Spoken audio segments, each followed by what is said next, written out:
Tonight's bedtime story is called Benny the Bunny and Charlie the Chick's Moonlight Adventure. So get comfy, cuddle down, close your eyes, and I'll begin. Chapter 1. Benny and Charlie's Meeting. In the quiet, grassy hills of Clover Meadow, where wildflowers danced in the wind and the sun painted everything golden, lived a curious little bunny named Benny. Benny was soft and white like a snowflake, with big floppy ears and a nose that twitched whenever he got excited, which was often. Next door, in a cozy little henhouse by the edge of the trees, lived Charlie the Chick. Charlie had just hatched a few weeks ago, all yellow fluff and tiny feet that pitter-pattered like rain. Benny and Charlie became best friends right away.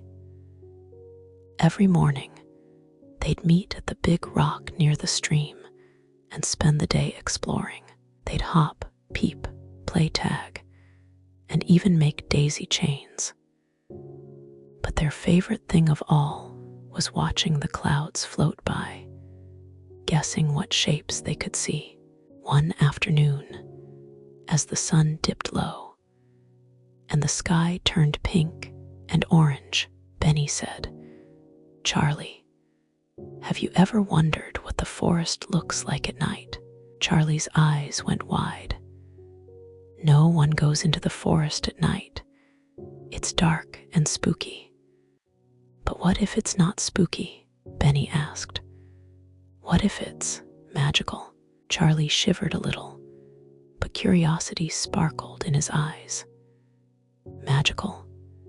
And just like that, they decided they would have a moonlight adventure. Chapter 2. The adventure begins. That evening, as the moon rose high and the stars twinkled like little diamonds, Benny and Charlie set off toward the edge of the forest. The air was cool, and the meadow was bathed in a soft, silver glow. At the forest's edge, Benny paused. "Are you sure we should go in?" he asked, his big ears twitching nervously. Charlie puffed up his little chest. "Of course, it's not scary. It's just different at night." Together, they stepped into the forest. The trees were tall and still, their shadows stretching across the ground. But it didn't feel scary.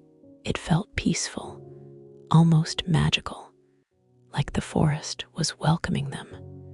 As they ventured deeper, Benny and Charlie came across a small pond that shimmered under the moonlight. The water was as smooth as glass, and the stars reflected in it like tiny jewels. "Look," Charlie exclaimed, pointing at the water. "It's like we're walking in the sky." They both giggled and skipped around the pond, their shadows dancing along with them. The forest was full of soft sounds, the rustling of leaves, the chirping of crickets, and the distant hoot of an owl. After a while, they sat on a log, watching the moonlight filter through the leaves above.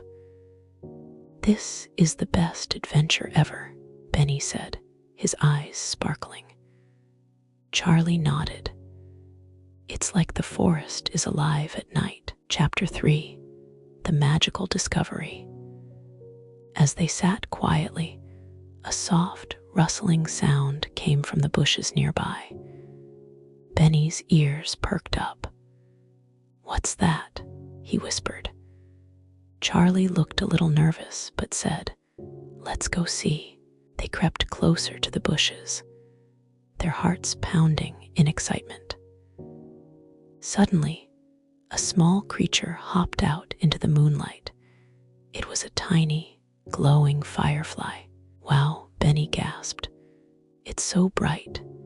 It's like the stars are in the air." The The firefly buzzed around them in gentle circles, its light twinkling like a tiny lantern. Benny and Charlie followed it through the forest, giggling as it led them deeper into the woods. Eventually, the firefly stopped in front of an ancient oak tree with a hollow in its trunk. "Do you think it's a secret hideout?" Charlie asked, his voice full of wonder. Benny nodded. It must. They crept inside the hollow, and to their surprise, they found a tiny woodland creature curled up in the warm space. It was a baby owl. The baby owl blinked sleepily and yawned, then smiled at them with big, round eyes. "Who are you?" it asked softly. "We're Benny and Charlie," Benny replied. "We're exploring the forest at night." The baby owl stretched its wings. "You're very brave. Not many animals come this deep into the forest at night.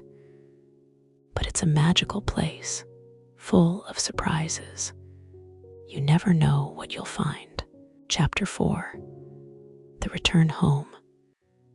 After chatting with the baby owl, Benny and Charlie knew it was time to head back home. The firefly led them to the edge of the forest, lighting their way as the first rays of dawn began to peek over the hills. "Look at the sky," Charlie said. "It's turning pink and orange, just like the sunset we saw earlier." Benny smiled. "It's like we've been on an adventure all night." And as the first light of morning spread across Clover Meadow, Benny and Charlie headed home, their hearts full of happy memories of their magical moonlight adventure. They knew the forest held many more wonders, and they couldn't wait for their next adventure together. Now it's time to get some sleep and dream of some magical moonlight adventures of your own.